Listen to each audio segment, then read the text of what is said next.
You are Locked On Syracuse, your daily podcast on the Syracuse Orange. Part of the Locked On Podcast Network, your team every day.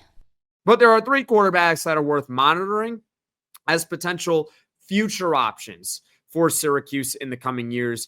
But I do not anticipate any of the three players playing this upcoming season unless there's significant underperformance, there is significant injuries, or, and this didn't apply to last year, but a potential bowl game.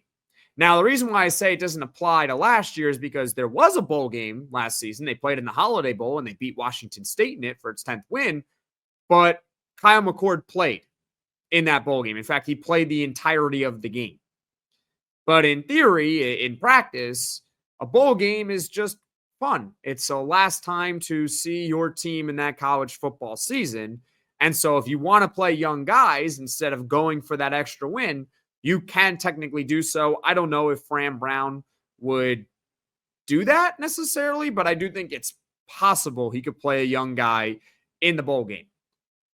I guess we'll just see how the season goes.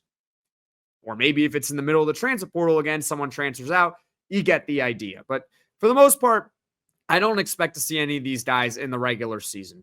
Let's talk about Jakhari Williams. He's the first one. He's the oldest of the three players we're going to mention here. 6'2", 200-pound redshirt freshman, a 2024 three-star recruit from Georgia. He was actually a Dino Babers recruit. For those that don't know, Dino Babers was the previous head coach for Syracuse football, but Fran Brown was able to keep the commitment of Jakhari Williams on signing day. It's not easy as a new head coach to keep a recruit at a certain school, because if you think about it this way, right?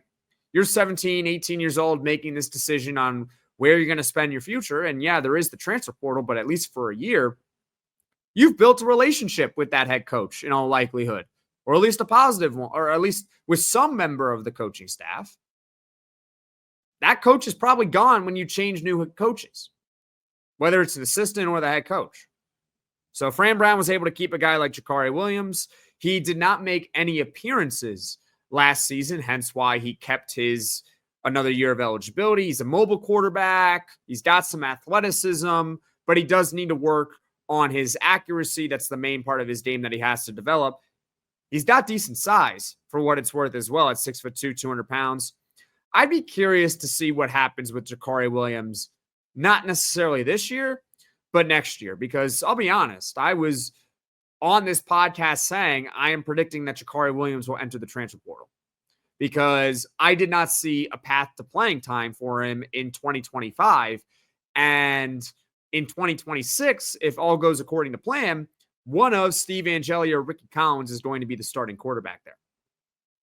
And if neither of them are, would they just give the job to Jakhari Williams, or would they go out in the transfer portal again? Or give the job to one of the two guys that we're going to talk about in just a moment. So I thought Jakhari Williams would leave this offseason. He decided to stick around. More power to him. We're happy to have him here on the team. But I'm very curious to see what his future is. I don't know if it's going to be with Syracuse football in the long term. But at least for this season, Jakhari Williams is on Syracuse football's roster. Then you got Luke Carney and Rich Bellin. These are two true freshman kids. You got Luke Carney first at 6'2", 205 pounds.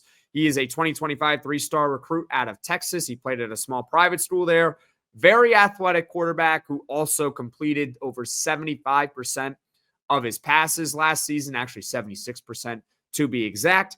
And then you got Rich Bellin at 6 foot, 185 pounds, former track and field athlete out of New York, a three-star recruit. He's not the biggest of quarterbacks, not the greatest size in the world, so he's going to need to rely on that athleticism to really make a lot of plays at the next level. But here's the deal.